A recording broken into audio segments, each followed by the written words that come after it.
नमस्कार। श्रीमद् वाल्मीकि रामायणे युद्धकांडे त्रयोदशाधिकशततमः सर्गः।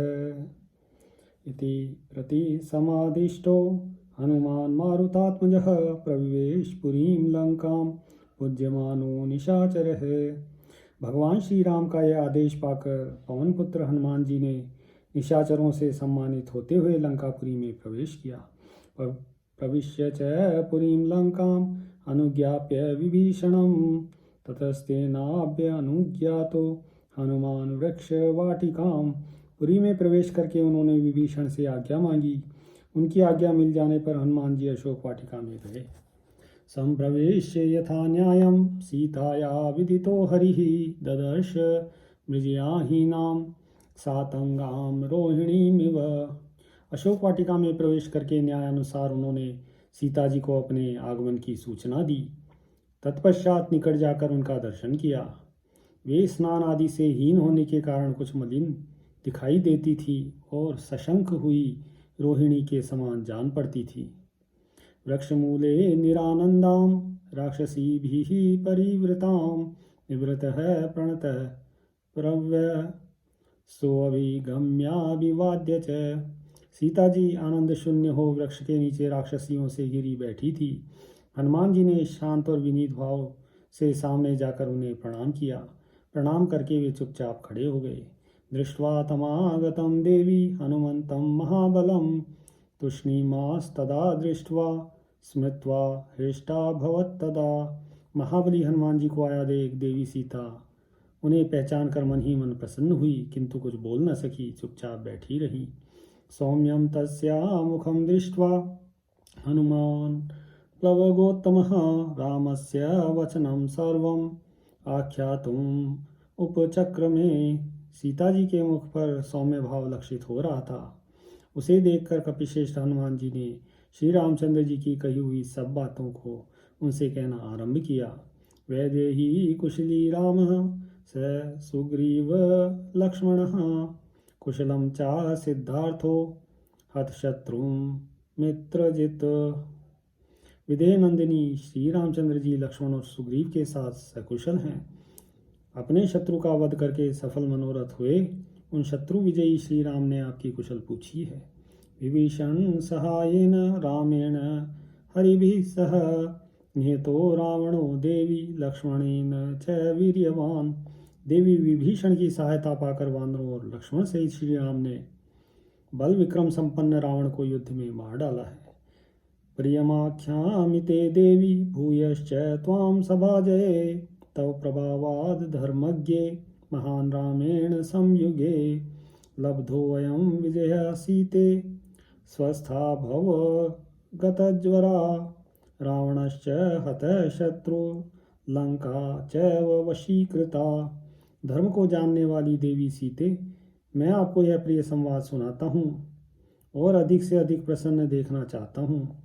आपके प्रतिवृत्य धर्म के प्रभाव से ही युद्ध में राम भगवान ने यह महान विजय प्राप्त की है।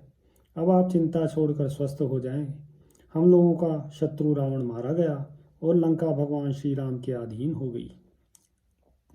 मया या लब्ध निद्रेण धृतेन तव निर्जये प्रतिज्ञा विनिस्तीर्णा बद्ध्वा सेतुं महोदधो। राम भगवान ने आपको यह संदेश दिया है देवी, मैंने तुम्हारे उद्धार के लिए जो प्रतिज्ञा की थी उसके लिए निद्रा त्याग कर अथक प्रयत्न किया और समुद्र में पुल बांधकर रावण वध के द्वारा उस प्रतिज्ञा को पूर्ण किया। संभ्रमश्च न कर्तव्यो वर्तन्त्या रावणालये विभीषण विधेयं हि लंकेश्वर्यम् इदं कृतं तदाश्वसिः विस्रब्धं स्वगृहे परिवर्तसे अयं चाभ्येति संभ्रष्ट त्वदर्शन समुत्सुकः। अब तुम अपने को रावण के घर में वर्तमान समझकर भयभीत न होना, क्योंकि लंका का सारा ऐश्वर्य विभीषण के अधीन कर दिया गया है। अब तुम अपने ही घर में हो ऐसा जानकर निश्चिंत हो धैर्य धारण करो। देवी, ये विभीषण भी हर्ष से भरकर आपके दर्शन के लिए उत्कंठित हो अभी यहाँ आ रहे हैं। एवमुक्तास्तु सा देवी सीता शशिनिभानना प्रहर्षेणावरुद्धा सा व्याहर्तुं न शशाकः। हनुमान जी के इस प्रकार कहने पर चंद्रमुखी सीता देवी को बड़ा हर्ष हुआ। हर्ष से उनका गला भर आया और वे कुछ बोल न सकी। ततो अब्रवीत रिवरः सीताम् अप्रतिजल्पतीं किं त्वं चिन्तयसे देवी किं च मां नाभिभाषसे। सीता जी को मौन देख कपिवर हनुमान जी बोले, देवी आप क्या सोच रही हैं, कुछ बोलती क्यों नहीं। एवं मुक्ता हनुमता सीता धर्मपथे स्थिता अब्रवीत परम प्रीता बाष्पगदया गिरा। हनुमान जी के इस प्रकार पूछने पर धर्मपरायणा सीता देवी अत्यंत प्रसन्न हो आनंद के आंसू बहाती हुई गदगद वाणी में बोली, प्रियमेतदुपश्रुत्य भर्तुर्विजय संशितं प्रहर्षवशम् आपन्ना निर्वाक्यास्मि क्षणांतरम। अपने स्वामी की विजय से संबंध रखने वाला यह प्रिय संवाद सुनकर मैं आनंद विभोर हो गई थी, इसलिए कुछ देर तक मेरे मुंह से बात नहीं निकल सकी। नहीं पश्यामि सदृशं चिंतयन्ती प्लवंगम आख्यानकस्य भवतो दातुं प्रत्यभिनंदनम। वानरवीर, ऐसा प्रिय समाचार सुनाने के कारण मैं तुम्हें कुछ पुरस्कार देना चाहती हूँ, किंतु बहुत सोचने पर भी मुझे इसके योग्य कोई वस्तु दिखाई नहीं देती है। न हि पश्यामि तत्सौम्य पृथिव्याम अपि वानर सदृशं यत् प्रियाख्याने तव दत्वा भवेत् सुखम। सौम्य वानरवीर, इस भूमंडल में कोई ऐसी वस्तु नहीं दिखती जो इस प्रिय संवाद के अनुरूप हो, जिसे तुम्हें देखकर मैं संतुष्ट हो सकूं।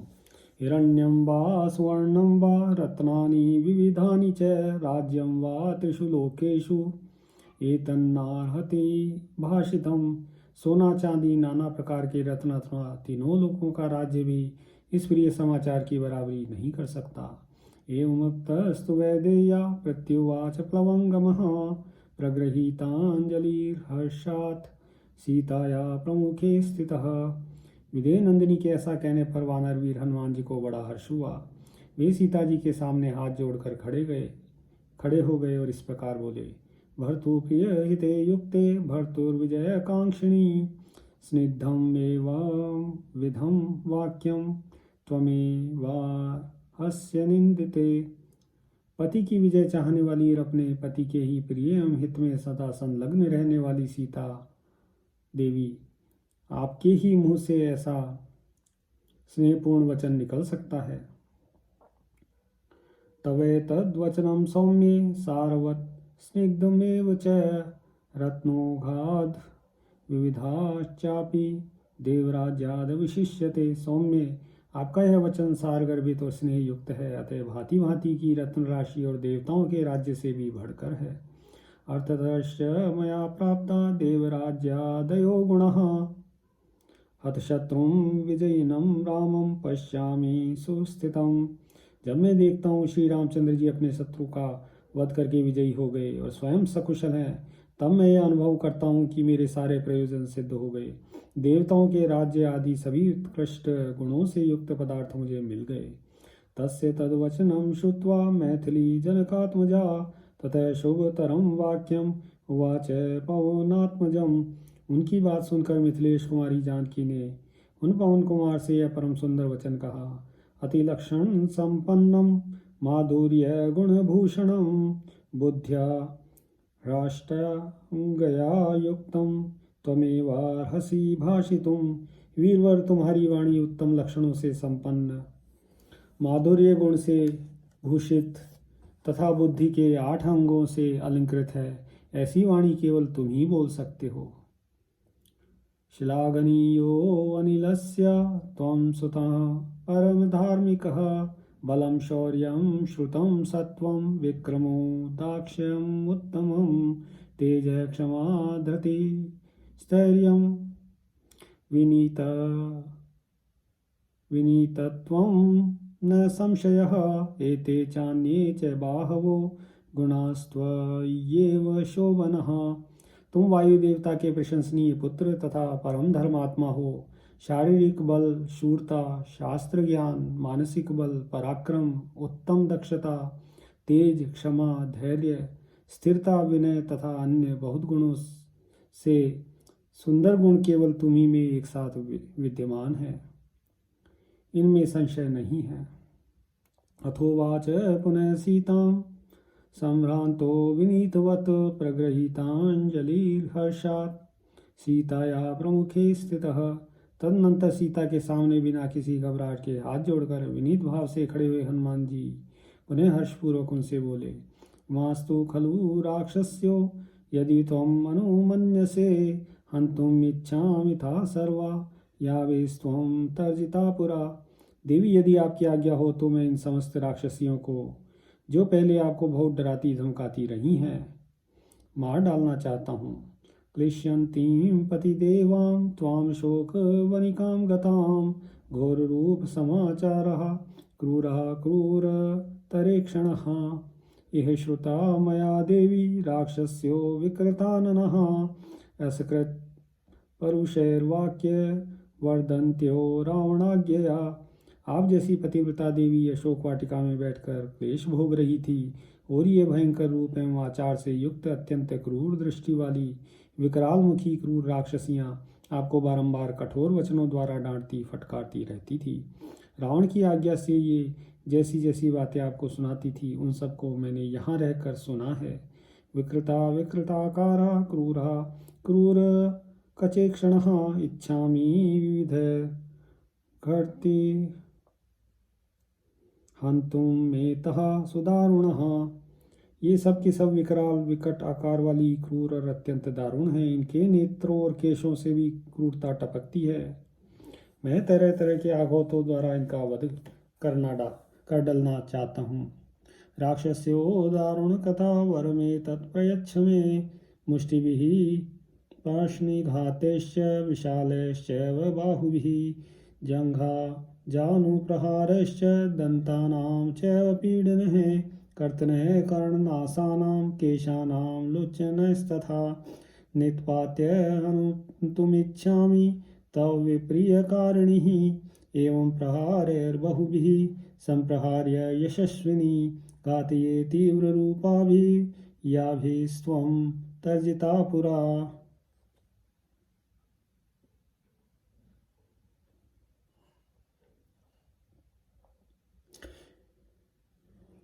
जिन जिन भयानक रूप वाली राक्षसियों ने पहले आपको डांटा है, फटकारा है, उन सबको मैं अभी मौत के घाट उतार दूंगा। इसके लिए मुझे केवल आपकी आज्ञा चाहिए। इत्युक्त्वा सा हनुमता कृपणादीनवत्सला हनुमंतम उवाचेदं चिंतयित्वा विमृश्य च। हनुमान जी के ऐसा कहने पर करुणामयी स्वभाव वाली दीनवत्सला सीता जी ने मन ही मन बहुत कुछ सोच विचार करके उनसे इस प्रकार कहा। राजसंश्रयावश्यानां कुर्वतीनां पराज्ञया विधेयानां च दासीनां कैकुप्येदवानरोत्तम भाग्यवैषम्य दोषेण पुरस्ता दुष्कृतेन च मये तत्प्राप्यते सर्वं स्वकृतं योपभुज्यते मैवं वद महाबाहो दैवी योषा परागतिः। कपिश्रेष्ठ ये बेचारी राजा के आश्रय में रहने के कारण पराधीन थी, दूसरों की आज्ञा से ही सब कुछ करती थी। अतः स्वामी की आज्ञा पालन करने वाली इन दासियों पर कौन क्रोध करेगा। मेरा भाग्य ही अच्छा नहीं था तथा मेरे पूर्व जन्म के दुष्कर्म अपना फल देने लगे थे, इसी से मुझे यह सब कष्ट प्राप्त हुआ। क्योंकि सभी प्राणी अपने किए हुए शुभाशुभ कर्मों का ही फल भोगते हैं। अतः महाबाहो, तुम इन्हें मारने की बात न कहो। मेरे लिए दैव का ऐसा ही विधान था। प्राप्तव्यम तो दशा योगान मये तद्दिति निश्चितं दासीनां रावणस्याहं वर्षयामीह दुर्बला। मुझे अपने पूर्व कर्म जनित दशा के योग से यह सारा दुख निश्चित रूप से भोगना ही था। इसीलिए रावण की दासियों का यदि कुछ अपराध हो भी तो उसे मैं क्षमा करती हूँ, क्योंकि इनके प्रति दया के उद्रेक से मैं दुर्बल हो रही हूँ। आज्ञप्ता राक्षसेनेह राक्षस्य तर्जयन्ति मां हते तस्मिन् न कुर्वन्ति तर्जनं मारुतात्मज। पवन कुमार, उस राक्षस की आज्ञा से ही ये मुझे धमकाया करती थी। जब से वह मारा गया है तब से ये बेचारी मुझे कुछ नहीं कहती। इन्होंने डराना धमकाना छोड़ दिया है।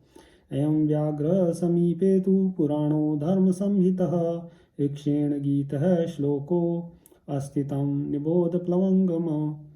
वानरवीर, इस विषय में एक पुराना धर्म सम्मत श्लोक है जिसे किसी व्याघ्र के निकट एक रीछ ने कहा था।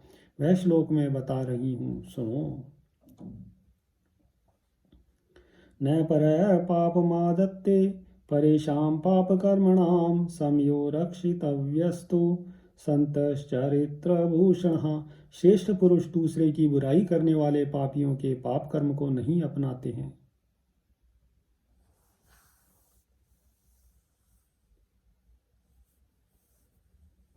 बदले में उनके साथ स्वयं भी पाप पूर्ण बर्ताव नहीं करना चाहते हैं। अतः अपनी प्रतिज्ञा एवं सदाचार की ही रक्षा करनी चाहिए, क्योंकि साधु पुरुष अपने उत्तम चरित्र से ही भूषित होते हैं। सदाचार ही उनका भूषण है।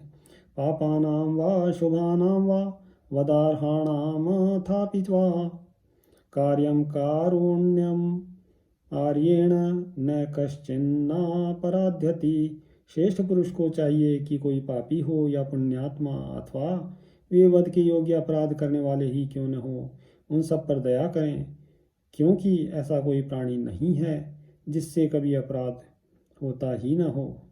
लोक हिंसा विहाराणां क्रूराणां पापकर्मणां कुर्वतामपि पापानि नैव कार्यं अशोभनम्। जो लोगों की हिंसा में ही रमते सदा पाप का ही आचरण करते हैं, उन क्रूर स्वभाव वाले पापियों का कभी अमंगल नहीं करना चाहिए। एवं मुक्तस्तु हनुमान सीताया वाक्य को विदः प्रत्युवाच तथा सीताम राम पत्नी अनिंदिताम। सीता जी के ऐसा कहने पर बातचीत करने में कुशल हनुमान जी उन सती साध्वी सीता जी को इस प्रकार बोले। युक्ता रामस्य भवती धर्मपत्नी गुणान्विता प्रतिसंदेश माम देवी गमिष्ये यत्र रावणः। देवी, आप श्री राम की धर्मपत्नी है, अतः आपका ऐसा सद्गुणों से संपन्न होना उचित ही है। अब आप अपनी ओर से मुझे कोई संदेश दें, मैं श्री रघुनाथ जी के पास जाऊंगा। एवमुक्ता हनुमता वैदेही जनकात्मजा सा ब्रवीत् द्रष्टुम इच्छामि भर्तारम भक्तवत्सलम।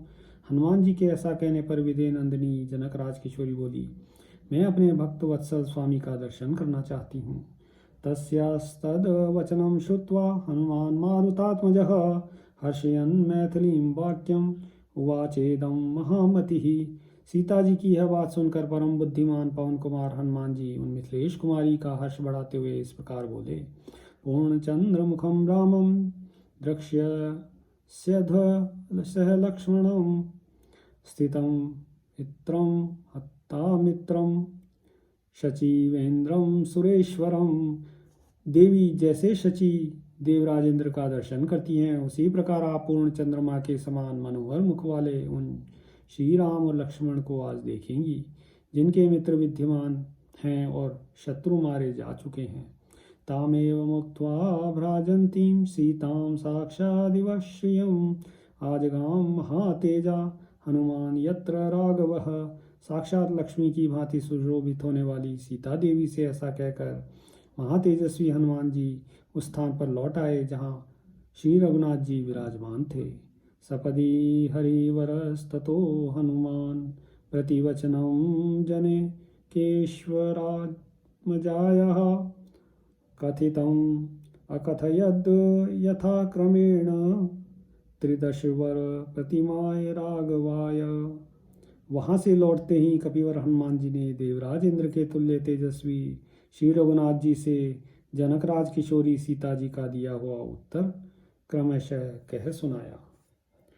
इत्यार्षे श्रीमद् रामायणे वाल्मीकिये आदिकाव्ये युद्धकांडे त्रयोदशाधिकशततमः सर्गः। सियावर रामचंद्र पद जय शरणम्।